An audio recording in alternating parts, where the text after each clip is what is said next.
Assalamualaikum warahmatullahi wabarakatuh. Alhamdulillahirabbil alamin wa bihi nasta'inu ala umuri dunya waddin. Wassalatu wassalamu ala asyrofil anbiya'i wal mursalin sayyidina Muhammadin wa ala alihi wa sahbihi ajmain amma ba'du. Langsung saja perkenalkan, kami dari kelompok 4. Di sini kami akan membahas tentang peran multimedia sebagai media bisnis. Teman-teman mungkin sudah pada paham tentang peran dan fungsi multimedia itu dalam kehidupan kita sebagai apa, juga terutama dalam media bisnis. Seringkali kita melihat iklan-iklan yang ada di sosial media, baik itu Facebook, Instagram, ataupun misalkan WA. Nah, teman-teman mungkin sudah hafal betul kalau misalkan kalian sering melihat YouTube, ada pengiklanan berupa animasi atau misalkan audio visual, atau misalkan teman-teman sering melihat pengiklanan pemasaran produk menggunakan Tokopedia, Lazada, atau misalkan Shopee yang sering kita gunakan dalam sehari-hari untuk berbelanja. Nah, teman-teman, itu yang saya maksud adalah bahwa multimedia itu sangat penting dalam peran bisnis agar lebih maju ke depannya. Nah, sebelumnya saya akan menjelaskan terlebih dahulu material-material apa saja yang ada dalam multimedia. Nah, teman-teman, selain itu nanti kami akan membahas banyak hal tentang manfaat juga kelebihan yang ada di multimedia sebagai fungsinya membantu atau menopang bisnis itu agar lebih lancar. Jangan lupa tetap tonton ya. Nah, teman-teman, selain multimedia itu sangat penting bagi dunia perbisnisan, ternyata memang tujuan dari multimedia itu menyebarkan atau menyampaikan informasi dengan cara yang baru, informatif, dan juga efisien. Nah, seringkali kalian melihat banyak hal yang dipromosikan dengan contoh, misalkan salah satu elemen dari multimedia yang pertama adalah teks. Kalian sering menggunakan dan melihat pemasaran menggunakan teks yang efisien atau misalkan tepat sasaran, meskipun kita tidak melihat gambarnya atau misalkan kita tidak melihat videonya secara langsung. Lalu yang kedua yaitu menggunakan gambar. Nah, gambar ini lebih ke tahapan yang atas ya teman-teman. Jadi ketika menggunakan teks kalian tidak bisa melihat gambarnya. Nah, di gambar tersebut kalian bisa melihat langsung produk apa yang dipasarkan, atau misalkan gambaran-gambaran apa yang sedang dipromosikan begitu. Lalu yang ketiga yaitu perfilman misalkan, atau membuat video-video pendek. Yang keempatnya yaitu animasi, menggunakan animasi agar lebih menarik perhatian pelanggan atau misalkan menarik perhatian pengunjung. Nah, begitulah teman-teman. Lalu yang terakhir yaitu menggunakan suara. Nah, selain teks, animasi, video, juga gambar, apalah daya jika kita tidak mendengar secara langsung penjelasan dari pemasarannya tersebut. Kalau misalkan gini, kita sudah tertarik melihat gambar, kita sudah paham dengan yang dideskripsikan, tapi kita tidak tahu penyampaian dari penjualnya seperti apa. Karena kadang kita tertarik dengan rayuan-rayuan penjualnya gitu. Jadi tentu dalam multimedia ini unsur yang paling pentingnya yaitu suara. Dan yang selanjutnya ada fungsi multimedia sebagai bisnis. Multimedia adalah suatu pemanfaatan komputer untuk membuat dan menggabungkan teks, grafik, audio, gambar, video, dan animasi dengan menggabungkan sebuah link dan tool yang memungkinkan sang pemakai melakukan navigasi dan dapat berinteraksi. Multimedia mempunyai peranan penting dalam bidang bisnis karena dipakai sebagai alat untuk bersaingnya suatu perusahaan. Multimedia ini memiliki kelebihan untuk menarik indera dan minat karena merupakan gabungan antara pandangan, suara, dan gerakan. Multimedia ini dipakai oleh perusahaan dunia menyediakan material pemasaran kepada dealernya yang akan mengiklankan di newsletter, televisi, atau internet. Maka multimedia sangat efektif menjadi tool yang mampu untuk meraih keunggulan bersaingnya sebuah perusahaan.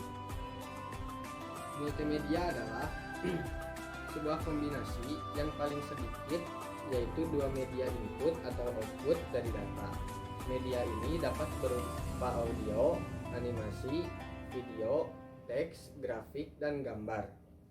Multimedia ini juga adalah alat yang dapat menciptakan sebuah presentasi yang dinamis dan interaktif, yang dapat mengkombinasikan teks, grafik, animasi, audio, dan gambar video. Yang ketiga yaitu sistem multimedia. Salah satu contoh penerapan multimedia dalam dunia bisnis adalah e-commerce. E-commerce merupakan konsep baru yang biasanya digambarkan sebagai proses jual beli barang atau jasa pada World Wide Web Internet atau proses jual beli atau pertukaran produk, jasa dan informasi melalui jaringan informasi termasuk internet. Beberapa aplikasi umum yang berhubungan dengan e-commerce adalah yang pertama, email dan messaging. Dan yang kedua, content management system. Yang ketiga, dokumen, spreadsheet, database. Yang keempat, akunting dan sistem keuangan. Yang kelima, informasi pengiriman dan pemesanan. Yang keenam, pelaporan informasi dari klien dan enterprise, sistem pembayaran domestik dan internasional, online shopping. Yang ketujuh, conferencing.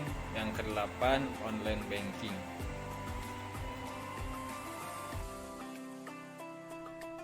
Baik, saya akan melanjutkan materi yang keempat, yaitu e-bisnis. E-bisnis adalah sebuah kegiatan bisnis yang dilakukan secara otomatis dengan memanfaatkan teknologi seperti handphone dan komputer, kemudian juga internet. Nah, bisnis ini menjadi efisien dan fleksibel karena gampang gitu. Contohnya seperti kita berbelanja online di Shopee, dari mulai pemesanan barang hingga konfirmasi barang tersebut sudah sampai kepada kita. Kemudian ada juga e-commerce. Nah, e-commerce ini adalah sub dari e-bisnis. Jadi e-bisnis itu jangkauannya lebih luas dibandingkan dengan e-commerce. Karena e-commerce ini mengacu kepada penggunaan internet untuk berbelanja online, seperti berbelanja produk atau jasa. Contohnya kita memesan tiket pesawat, tiket hotel, kemudian juga membeli buku dan lain sebagainya. Kemudian ada beberapa bentuk dari e-commerce. Nah, yang pertama ada bisnis afiliasi atau model bisnis ini kita itu ingin bisnis tapi tidak memiliki modal dan tidak memiliki produk. Nah, kita menjual produk orang lain dan ketika produk tersebut terjual kita mendapatkan komisi dari orang yang mempunyai produk. Nah, contoh yang kedua ada bisnis reseller. Reseller ini sama seperti afiliasi, kita tidak mempunyai barang, kita memasarkan barang orang lain atau produk orang lain. Namun reseller ini seperti kita mendaftar dulu menjadi member atau enggak kita membeli suatu produk dulu. Contohnya seperti kita membeli produk kerudung. Nah, nanti kerudung tersebut bisa kita jual kembali. Misalkan kerudung dari harga pertama itu 10.000, nah kita jual jadi 15.000. Nah, itu untungnya untuk kita. Kemudian yang ketiga ada bisnis pribadi. Tentu saja kita memiliki produk atau membuat produk sendiri kemudian kita jual sendiri di internet. Kemudian ada juga yang keempat yaitu publisher model, atau jadi tidak menjual barang ataupun jasa, cuman dia menjual sebuah blog atau situs itu seperti Google, seperti Facebook, Instagram. Kemudian ada beberapa dari bentuk e-bisnis. Yang pertama ada bisnis to konsumen. Bisnis ini bisa dilakukan secara offline maupun online. Contohnya membeli HP IP, kita bisa pergi ke App Store-nya langsung atau kita memesan melalui website.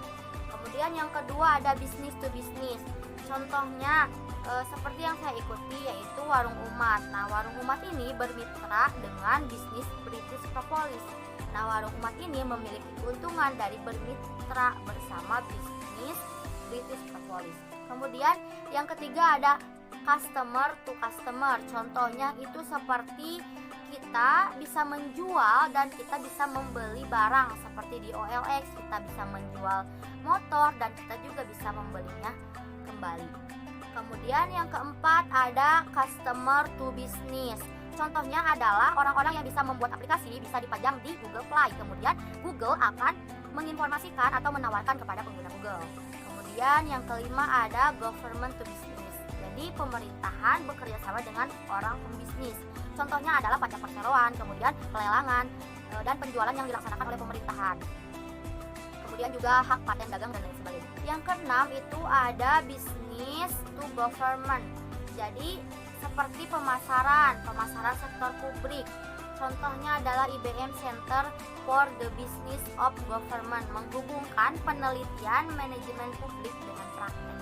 Kemudian yang ketujuh ada government to government. Jadi tujuannya ini adalah untuk mempermudah atau memperlancar kerjasama antar negara, misalkan negara Indonesia kerjasama dengan negara Malaysia gitu.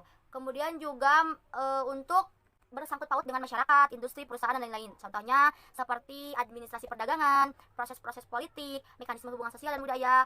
Contohnya lagi seperti pembuatan akta kelahiran, paspor, terus buku nikah, dan lain sebagainya.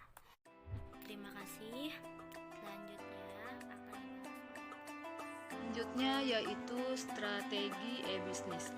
Strategi e-bisnis dapat dikatakan sebagai cara untuk mencapai tujuan dari kompetisi di dunia bisnis.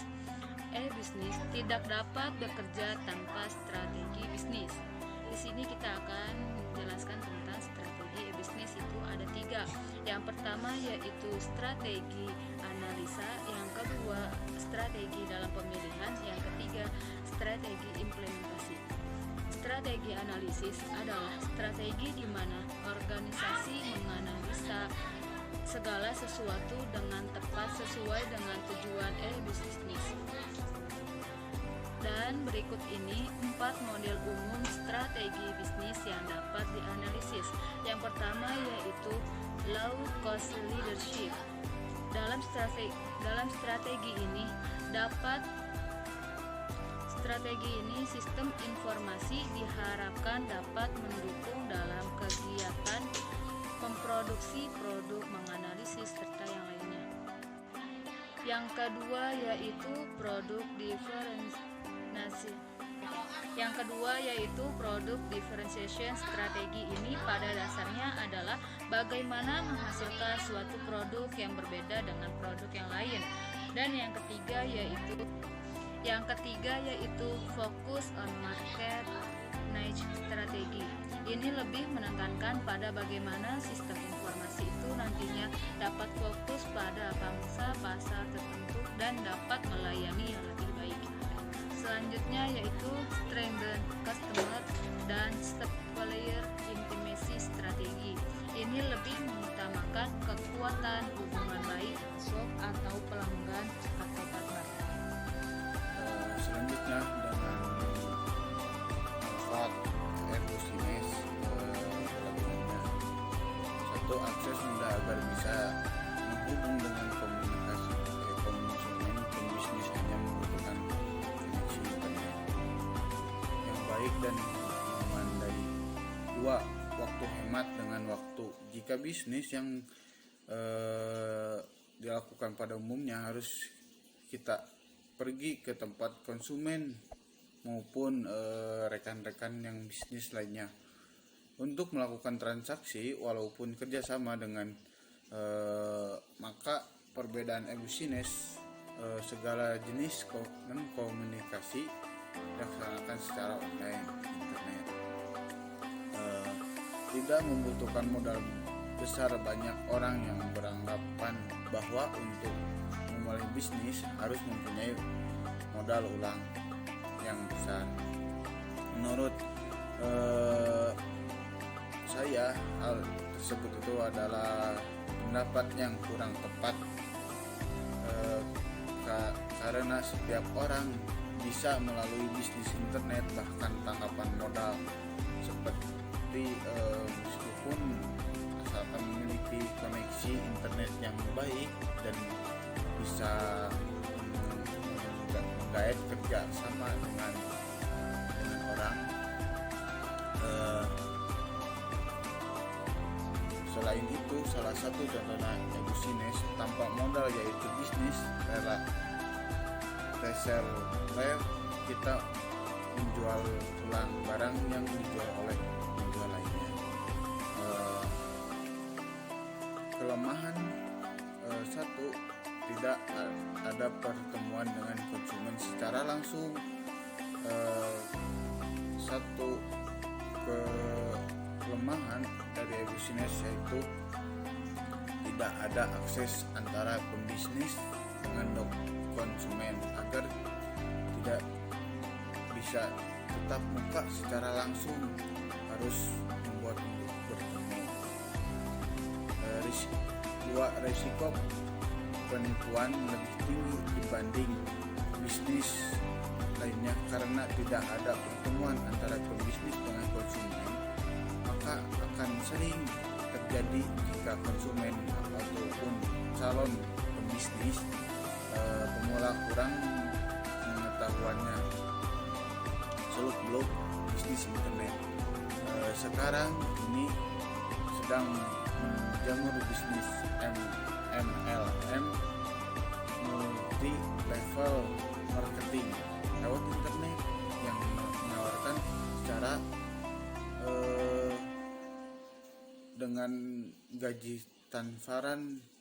Ketika perlu curiga dalam hal ini, jangan mudah percaya dengan testimoni yang ada di halaman tersebut, karena bisa aja hal itu sudah diatur oleh oknum yang bisnis abal-abal tersebut. Saran saya lebih baik dengan Anda tergoda dengan bisnis seperti itu, mungkin awal modal kita yang harus dibayarkan tidak seberapa, namun setelah Anda bergabung mungkin Anda bisa saja akan diminta untuk mencari korban lainnya. Kesimpulan, multimedia berperan penting dalam bisnis, terutama dalam hal perikanan. Penggunaan internet dalam bisnis berubah dari fungsi sebagai alat pertukaran informasi elektronik menjadi alat untuk aplikasi strategi bisnis seperti pemasaran, penjualan, dan pelayanan pelanggan. Kurang lebihnya mohon maaf dari kelompok kami. Wassalamualaikum warahmatullahi wabarakatuh.